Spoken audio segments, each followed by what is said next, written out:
जाट की बात अगर हम इस उपन्यास जनता स्रोत के करें, जाटों के अंदर ये था कि भाई अब तो हमारी भी राजनीतिक ताकत है, 11% पॉपुलेशन हमारी, 8% राजपूत है, हमारा सीएम नहीं बना। स्याह और सफेद नहीं लिखता, अंतर विरोध और विडंबनाओं को चित्रित मुझे करता है। ऐसा महसूस होता है कि राजनीतिक दल उस चुनौती से घबराते हैं, क्योंकि युवाओं की जो चुनौती है उसने देश में सत्ता बदलते हुए देखा है युवाओं के जरिए, और शायद उसने एक जगह कहीं डरा दिया राजनेताओं को कि अगर ये पनपे। आप दोनों के उपन्यास में ये जो क्रांतिकारी कहें कि लेफ्ट के संगठन है वो लगभग अनुपस्थित रहते हैं, तो क्या आप लोग इन लोगों को देख नहीं पाए या सचेत रूप से आप लोगों ने इनको नेग्लेक्ट किया?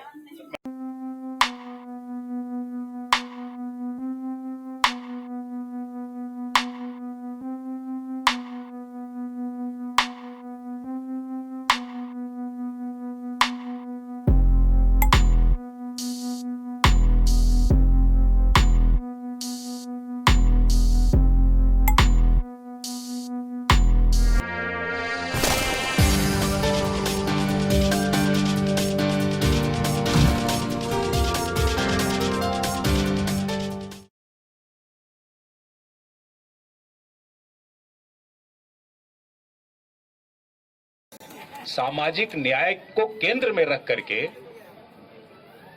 भाषणबाजियां बहुत हुई हैं, बहुत आलेख भी छपे हैं, बहुत सारे चुनाव भी जीते और हारे गए हैं, लेकिन उस समाज की पीड़ा, उस समाज का संघर्ष और उस समाज के अंतर विरोध, एक लेखक स्याह और सफेद नहीं लिखता, अंतर विरोध और विडंबनाओं को चित्रित करता है।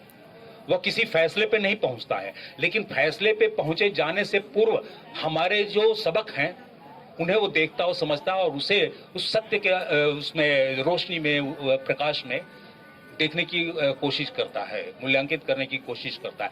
उससे फलाफल जो निकलता है वो पाठकों की वो क्या वो एक्सेप्टेंस में है और उसके रिसेप्शन में है। जैसे ठीक है, आप दोनों का हम लोग बातचीत सामाजिक न्याय की ज्यादा करें, लेकिन मूलतः आप दोनों ने, नवीन चौधरी ने मूलतः जो सत्ता का जो चरित्र जो 90 के बाद बदला है, सामाजिक न्याय एक तरह से पार्श्व भूमि में है। वो लगता भले है, वो लड़ाई भले अपर कास्ट बैकवर्ड कास्ट की लड़ाई लगती है, लेकिन ठीक उसके पीछे सत्ता का बदलता हुआ चरित्र सामने आता है जिसमें कोई भी ताकत आती है। देखिए अनीश जी, मेरे उपन्यास में एक दो जगह या वो उसकी मूल भावना जो उभर करके सामने आई वो ये है कि ये जो सामाजिक न्याय है ये पावर पॉलिटिक्स जब हो गया, जो सामाजिक आंदोलन था, सामाजिक न्याय का जो आंदोलन था, जब पावर पॉलिटिक्स में बदल जाएगा, और पावर पॉलिटिक्स में जब भी आंदोलन बदले हैं उनकी नियति अक्सर जो है, लेकिन ऐसा ही अवधेश जी, कोई भी आंदोलन हो तो पावर के लिए होती है। अगर पावर की तरफ नहीं है तो फिर वो आप पूजा पाठ के लिए थोड़ा ही कोई आंदोलन नहीं, लेकिन पावर पॉलिटिक्स में हमेशा इस बात को, जो लोकतंत्र का पावर पॉलिटिक्स है वो ये नहीं देखता। जो आज देखिए कि महाराष्ट्र में क्या हो रहा है या दूसरी जगहों पे क्या रहा है, कैसे हम अपने कमिटमेंट भूल करके, अपने सिद्धांतों को भूल करके हम पावर हासिल करने के लिए इनके प्रकरण कुछ भी करते हैं। ये लोकतंत्र का एक स्याह पक्ष है, तो मैं लोकतंत्र का क्रिटिक भी हूं यहाँ पर। अवधेश जी, जैसे नवीन जी के छात्र आंदोलन और आप में एक बड़ा फर्क है, हम नवीन जी से सवाल है, जैसे आपका जो छात्र आंदोलन, वहाँ छात्र यूनियन के चुनाव नहीं होते, लेकिन यहाँ एक बजाबता छात्र संघ है, उसके चुनाव होते हैं। और पूरी, जैसे आपने कहा कि छात्र राजनीति की वो नर्सरी है, वो नर्सरी इसलिए कि ग्राउंड लेवल पर कैंपस पॉलिटिक्स है। लेकिन 90 के बाद आप देखें कि पूरे उत्तर भारत में, हिंदी इलाके में छात्र यूनियन के चुनाव, जैसे पटना विश्वविद्यालय में लगभग 28 साल के बाद चुनाव हुए, कम से कम राजस्थान विश्वविद्यालय में चुनाव हो रहे हैं, लेकिन ये जो नर्सरी है उसको आपने ये रेखांकित किया कि सत्ता उसको, उस नर्सरी को बहुत ही बचपन में, बहुत ही आरंभिक चरण में ही उसको समाप्त कर देना चाहती है। वो आपके उपन्यास से ऐसा लगता है कि कोई रास्ता नहीं है, इसकी यही नियति है, कोई वे आउट नहीं है। सर, जो मेरा अनुभव रहा अभी तक, मैं निराशाजनक नहीं साउंड करना चाहता, लेकिन हाँ, ये स्थिति कहीं ना कहीं है, और मुझे ऐसा महसूस होता है कि राजनीतिक दल उस चुनौती से घबराते हैं, क्योंकि युवाओं की जो चुनौती है उसने देश में सत्ता बदलते हुए देखा है युवाओं के जरिए, और शायद उसने एक जगह कहीं डरा दिया राजनेताओं को कि अगर ये पनपे तो हम खत्म हैं। तो इसलिए उसको वहीं से अपने रंग में रंगना शुरू कर दीजिए, ये एक हिस्सा है। दूसरा एक एंगल और है जो अचानक दिखता नहीं है, जो हम सामाजिक न्याय या उसकी पूंजीवाद की बात कर रहे थे। End of the day politics को बिजनेस रन कर रहा है, जो सर की किताब में भी निकल के आता है कि अगर कोचिंग के विरोध में आंदोलन हो रहा है, वो घूम फिर के उसके पक्ष में ही चला जाता है। यही चीज यहाँ पर है। यहाँ पर जो मुख्यमंत्री है उसका असल बिजनेस तो जमीन का है, उसका असल बिजनेस जो है बार और उसका ठेकों का है। तो जमीनों का एक्विजिशन ही इस हिसाब से प्लान करता है। जो विकास आपको दिख रहा है, यहाँ मेट्रो आने वाली है, वो मेट्रो वहां इसलिए बना रहा है क्योंकि उसने वहां जमीन खरीदी हुई है, जमीन खरीदते उसका रेट वहां पे बढ़ना है। ये बिजनेस पूरी पॉलिटिक्स को उसके हिसाब से बिल्कुल, change आपके कर रहा है। उपन्यास में भी दुर्गा राम जो है वो जमीन और शराब के कारोबार में है। यहाँ मेरा जैसे आपका उपन्यास लगभग 3-4 साल के अंतराल को 96 टू लगभग 99 2000 के, ये 4 साल पहले का है। मतलब आज अगर हम देखें लगभग 2 दशक बाद, तो आपको लगता है कि स्थिति वही है या कुछ चेंज हुआ है देश भर में? सर, अभी का पाठक इसको पसंद कर रहा है, इसका मतलब उसको समझ में आ रहा है कि ये वैसा का वैसा ही है।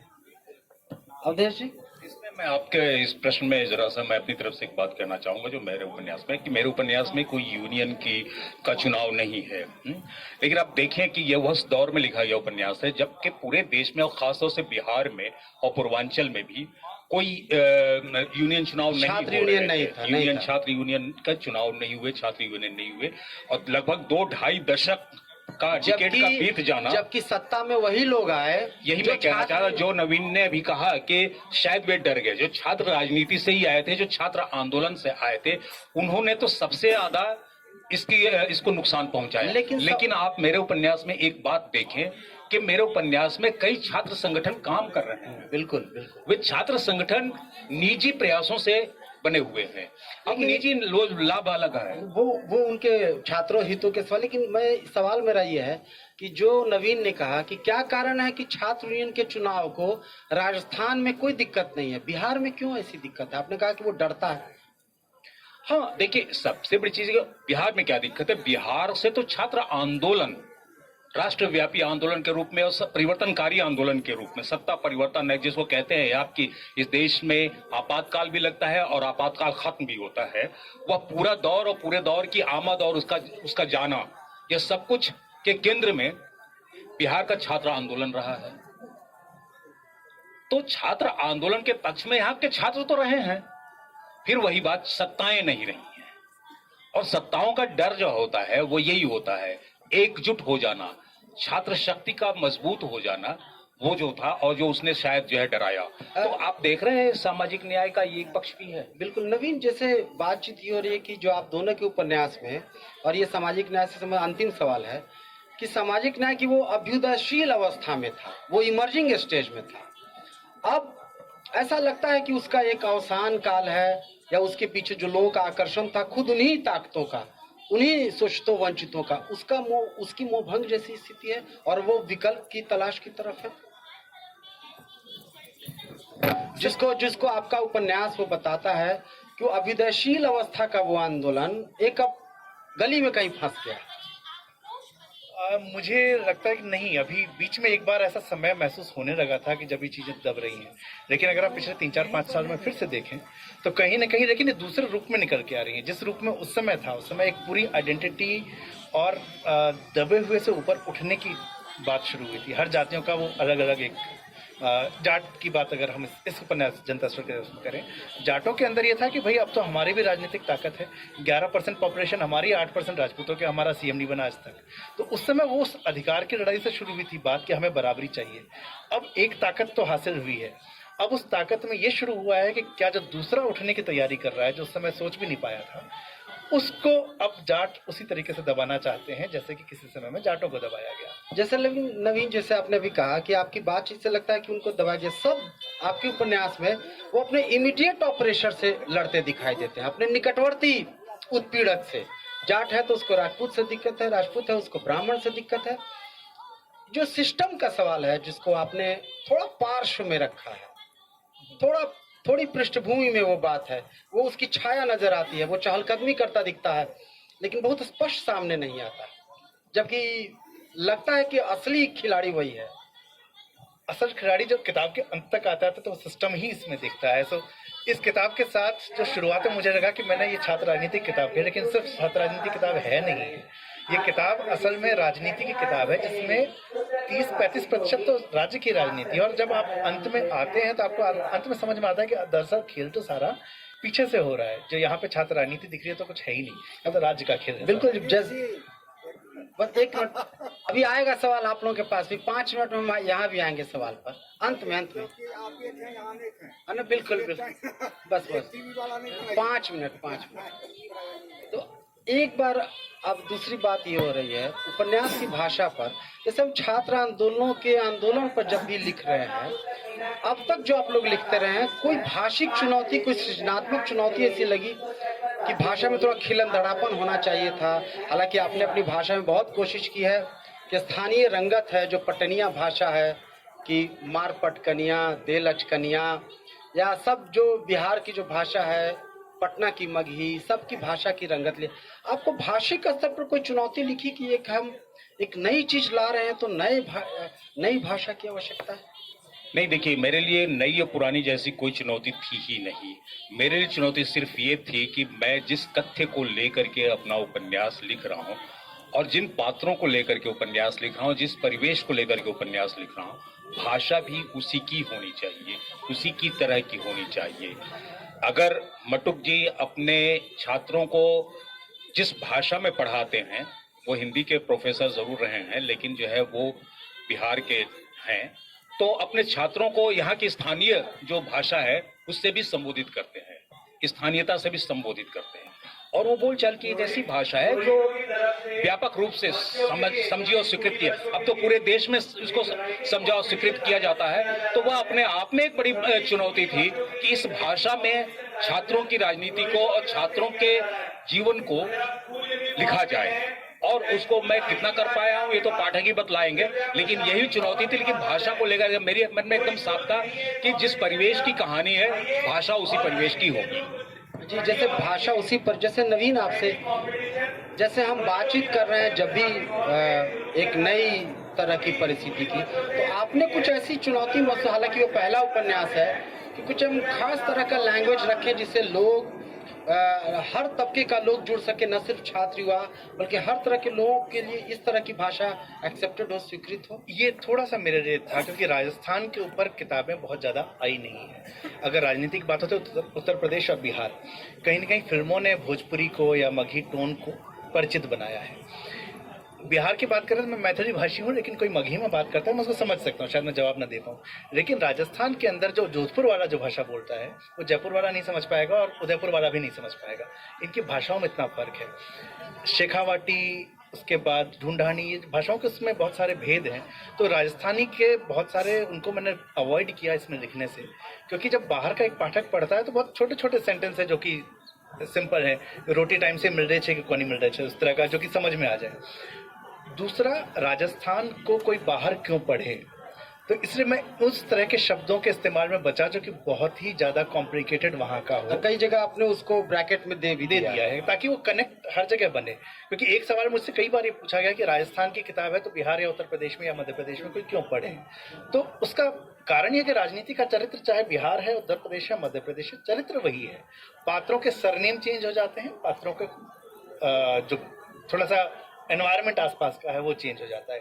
यहाँ अशोक राजपथ है, वहाँ पे जनता स्टोर पे बैठ के बातें होती हैं, इतना सा ही फर्क आता है। तो भाषा को मैंने कोशिश ये की कि मैं उसी भाषा में बात करूं जिस भाषा में मैं बचपन से बोलता आया हूँ। बिल्कुल बिल्कुल। और आपके उपन्यास में भी वो मोबाइल की दुनिया भी पूरी तरह आई नहीं है, पेजर और एसटीडी बूथ वाली दुनिया है, लगभग ठीक वहाँ भी वही हालचाल। अब अंतिम प्रश्न सिर्फ ये, और उसके बाद हम चाहेंगे कि बातचीत हुई है, कई लोग भी कुछ टिप्पणी और सवाल करना चाहेंगे।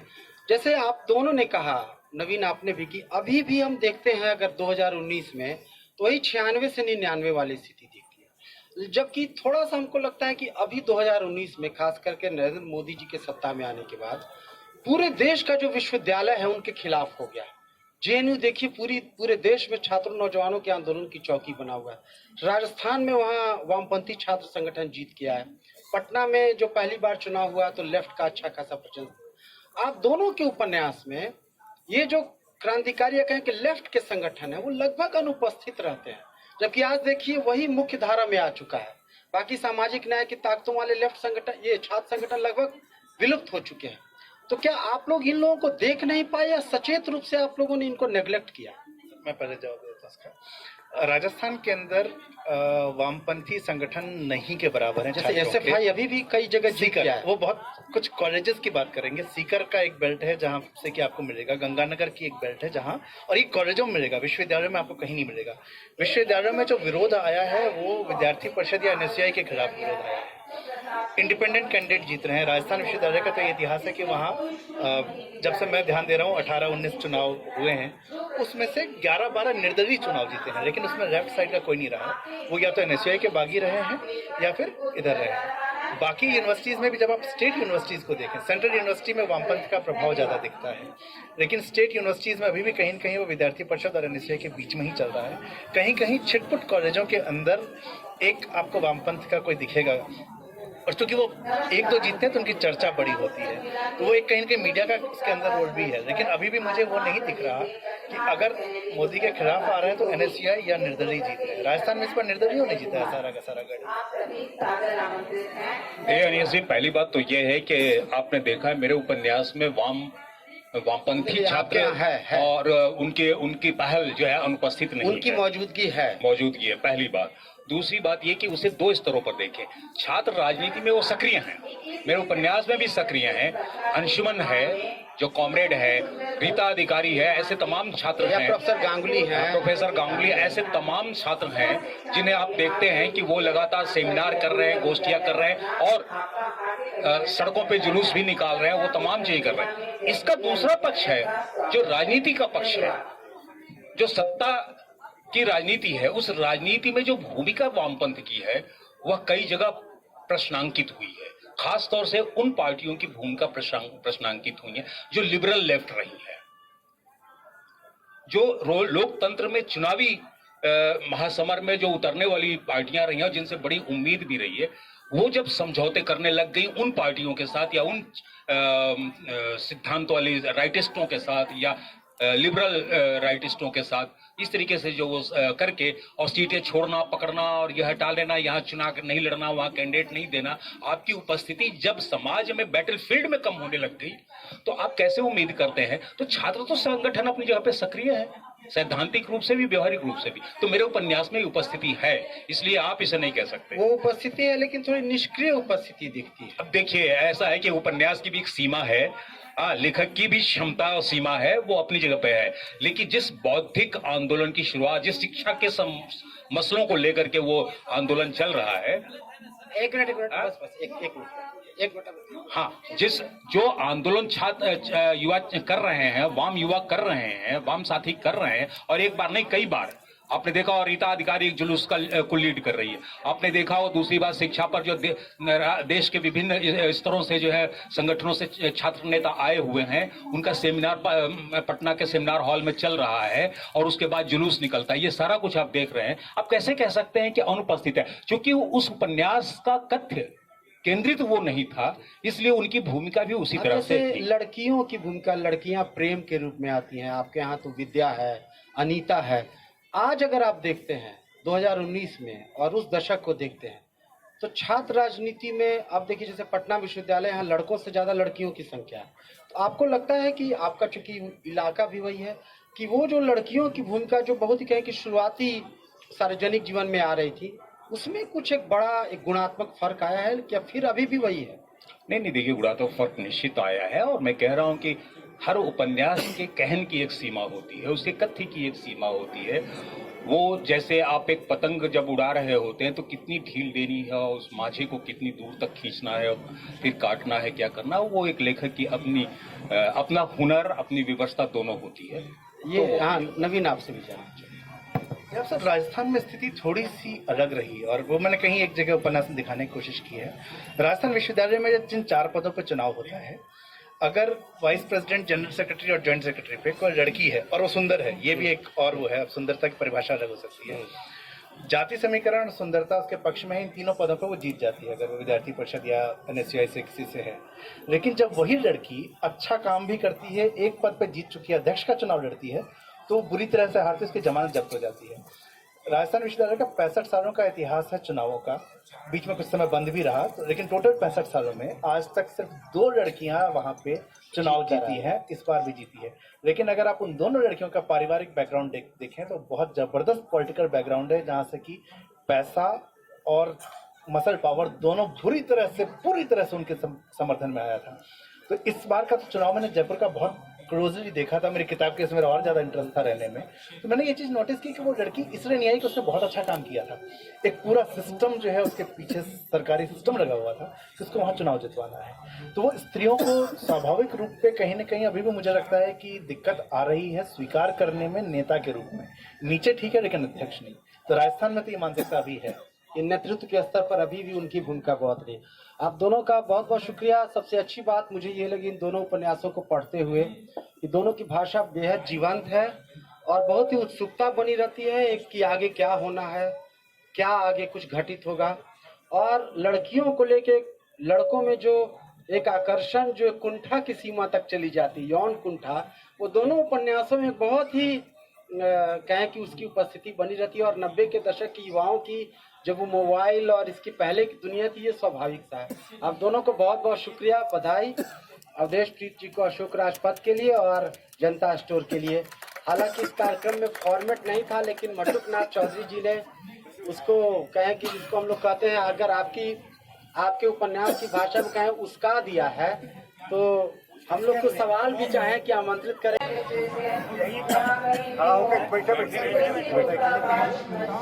मैंने नवीन जी का आरंभिक वक्तव्य जब सुना तो उत्सुक हो गया। ये बड़ी बात थी कि वक्तव्य से उत्सुक हो। इन्होंने जो बात कही थी उन बातों में यह है कि जो राजनीति का स्वरूप है उसके भीतर एक राजनीति चल रही होती है। वो भीतर की राजनीति क्या है और किस माध्यम से आप किस तरह से पहुंचे और किस रूप में उसको उद्घाटित किया, एक मेरा प्रश्न ये है। दूसरा ये है कि पूरे भारतवर्ष में मैं पटना विश्वविद्यालय और जेएनयू दोनों का विद्यार्थी रहा और मेरे छात्र जीवन में जो छात्र नेता थे वो देश और राज्य में लीडर हैं, बड़े बड़े पदों पर हैं, कुछ पिछड़ भी गए। उस समय से और शिक्षक होने के बाद भी मैं देख रहा हूँ कि छात्र राजनीति देश और प्रांत की राजनीति से अलग सत्ता उसकी नहीं है और उसका बंधुआ मजदूर एक तरह से सारी ताकत उसको वहीं से मिलती है और उसी का प्रचारक है वो। छात्र हित उसमें कहीं नहीं है। तो आपके पास एक लेखक के नाते उस राजनीति को लेकर कोई क्या विजन है कि सही राजनीति का क्या रूप होना चाहिए और उस विजन का प्रतिनिधित्व करने के लिए किसी पात्र को आपने तैयार किया है? इतना। तो इस किताब में एक पात्र मयूर का है, जो कि जिससे उम्मीदें थी कि वो चीज़ों को चेंज करेगा, लेकिन वो नहीं हुआ। जो एक आपका सवाल था कि जो अंदर की राजनीति को मैंने किस तरह से देखा, कुछ मैं वह सक्रिय था तो कुछ चीज़ें मुझे इस तरह से पता थी कैसे होता है खेल। बाहर निकलने के बाद भी मैं संपर्क में काफ़ी लोगों के रहा, मैं विश्वविद्यालय में घूमता रहा हूँ। अभी भी मैं मौका लगता है जेएनयू डीयू में चला जाता हूँ, जयपुर जाता हूँ तो यूनिवर्सिटी का एक चक्कर मैं इंश्योर करता हूँ मैं लगा के आऊँ। तो वहाँ पर बहुत सी चीज़ें थोड़ी पता लगती हैं और जब आप बहुत सारी इन्फॉर्मेशन बहुत जगह से इकट्ठी करते हैं तो आपको पता चलता है खेल कुछ और हो रहा है। आपको शायद एक चीज़ पता है, सर को दूसरी चीज़ पता है और दोनों का कनेक्शन कहीं है, अब मुझे वो दोनों पता है। तो उस तरह का कहीं ना कहीं वो कह सकते हैं मैं पत्रकार नहीं बन पाया पर वो खोजी पत्रकार वाला एक था। तो इस तरह से अंदर की कई चीज़ें यहाँ निकल के आई। छात्र राजनीति से जो आगे निकालने के लिए मुझे लगता है जो वर्तमान स्वरूप है उसको पूरा चेंज करने की जरूरत है। अभी भी चुनाव जो है वो पैसे से ही, एक शायद मुझे जेएनयू का चुनाव भी ऐसा लगता है जो कि अलग तरीके से होता है। दिल्ली विश्वविद्यालय का चुनाव किसी भी एमपी के चुनाव से ज़्यादा खर्चे का चुनाव है। राजस्थान विश्वविद्यालय की स्थिति भी वही है। अभी एक मंत्री हैं जयपुर में, भैरव सिंह जी के रिश्तेदार थे लेकिन दूसरी पार्टी से चुनाव लड़े। उन्होंने जब चुनाव लड़ा था तो 100 गाड़ियों पे वो 100 जीपों का एक काफिला निकला और लड़कों ने इसी बात पे वोट दिया कि 100 जीप का काफिला निकला है। ये जो प्रभाव पैसे का आ रहा है वो कहीं ना कहीं हटाना बहुत जरूरी है ताकि हम असल मुद्दे पर चुनाव लड़ सकें। मेरे जैसा विद्यार्थी वहाँ चुनाव जीत ही नहीं सकता क्योंकि मैं तो एक मध्यम वर्गीय परिवार से आता हूँ, मैं पैसा ही नहीं लगा सकता। 100 जीप छोड़िए, मेरे पास 2 मोटरसाइकिल के पैसे नहीं निकलते। तो वो स्वरूप को कहीं ना कहीं चेंज करने की जरूरत है, ताकि एक विद्यार्थी जो कि किसी भी स्तर का हो वो सामने आए और बात कर सके। और इन छात्र संगठनों का मुझे लगता है कि जरूरत नहीं है कहीं भी। ये छात्र आपस में ही कुछ इकट्ठे होकर एक तैयार कर सकते हैं संगठन। पंजाब यूनिवर्सिटी एक बहुत बड़ा उदाहरण है इसके।